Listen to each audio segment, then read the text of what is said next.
जब भारत में इस्लामिक राज का बोलबाला था, मंदिर तोड़े जा रहे थे, हिंदू सताए जा रहे थे और प्राचीन भारतीय संस्कृति संघर्ष कर रही थी, तब उस घने अंधकार के बीच प्रकाश की एक किरण का जन्म हुआ, जिसने अपना साम्राज्य बनाया और मुगलों को लोहा मनवाया।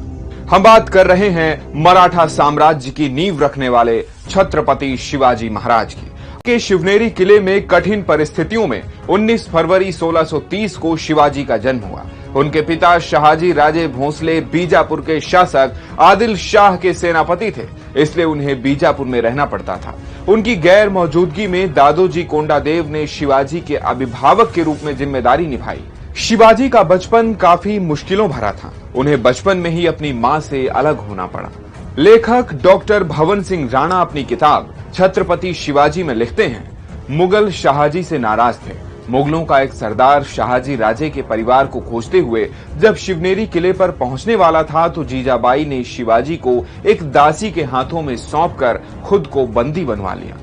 करीब 2 साल बाद कैद से रिहा होने पर जीजाबाई ने शिवाजी का पालन पोषण किया। 1629 में निजाम शाह ने जीजाबाई के पिता, भाइयों और भतीजों की धोखे से निर्मम हत्या की थी, जिसके बाद जीजाबाई ने यवनों के विनाश का संकल्प लिया। जीजाबाई एक धार्मिक और स्वाभिमानी महिला थी। डॉक्टर हेमंत राजे गायकवाड़ अपनी किताब शिवाजी महाराज द ग्रेटेस्ट में लिखते हैं, उन्होंने बचपन से ही शिवाजी महाराज को रामायण, महाभारत, इतिहास, पुराण जैसे अनेक धार्मिक ग्रंथ पढ़ाने शुरू कर दिए थे। शिवाजी के व्यक्तित्व निर्माण में उनकी मां गुरु रामदास और दादोजी कोंडादेव की बड़ी भूमिका थी। शिवाजी को मुस्लिम दरबार में उमराव बनाने के हिसाब से तैयार किया जा रहा था। वो कम उम्र में कई नीति शास्त्रों, शस्त्र कौशल और तमाम तरह की विद्याओं में पारंगत हो चुके थे। डॉक्टर हेमंत राजे गायकवाड़ लिखते हैं कि उनकी परवरिश इस तरह से हुई कि वो बाहर से मुस्लिम संस्कृति वाले दिखते, लेकिन अंदर से हिंदू थे। मात्र 14 साल की उम्र में शिवाजी ने पहली बार अपना रणनीतिक कौशल दिखाया। आदिल शाह ने जब पूना के किले पर आक्रमण करवाया तो शिवाजी ने कूटनीति का दांव खेलकर किलेदार से तोड़ना किला और खजाना बिना युद्ध ही जीत लिया। इसके बाद उन्होंने पुरंदर किले पर भी कब्जा कर लिया। उस समय दरबारी गुर सिखाने के लिए दरबारियों के बच्चों को राजा के सामने पेश होना पड़ता था। शिवाजी ने पहले तो इससे मना किया, लेकिन बाद में पिता के दबाव डालने पर उन्हें जाना पड़ा।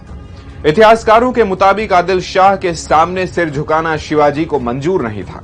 बीजापुर में पिता के आसपास का माहौल देखकर शिवाजी को कष्ट होता था। उनका अन्न खाना, उनकी सेवा करना, गाय का वध देखना, धर्म की निंदा जैसी चीजों को देखकर उन्हें अपना जीवन ही व्यर्थ लगने लगा था। शिवाजी के मन में बचपन से ही न सिर्फ महाराष्ट्र बल्कि पूरे देश में शासन करने की इच्छा थी। वो अपना सारा कामकाज पर्शियन की जगह संस्कृत में करते थे, जो कि उस समय के बादशाहों के लिए सीधी चुनौती थी। बढ़ती उम्र के साथ ही शिवाजी ने कुछ लोगों के साथ मिलकर एक छोटी सी सेना बनाई और धीरे धीरे राज्य विस्तार करने लगे। आदिल शाह ने शिवाजी के पिता शाहजी को कैद कर उन्हें रोकने का प्रयास भी किया, लेकिन यह बेअसर रहा। शिवाजी कुछ दिनों के लिए रुके, लेकिन पिता के आजाद होते ही उन्होंने आदिल शाह के खिलाफ मोर्चा खोल दिया। शिवाजी ने अधिकतर लड़ाइयां अपनी कूटनीति से जीती। आदिल शाह ने शिवाजी को रोकने के लिए अफजल खान को भेजा, लेकिन वो भी नाकाम रहा। शिवाजी के बाघ नख से अफजल मारा गया, जिसके बाद बौखलाई आदिल शाही दिल्ली की ओर भागी, जहां तब औरंगजेब बादशाह बन चुका था। इसके बाद शिवाजी और औरंगजेब के बीच सीधे मुकाबले हुए। गुरिल्ला युद्ध शैली और अपनी बुद्धिमत्ता के दम पर शिवाजी ने कई बार मुगलों को पटखनी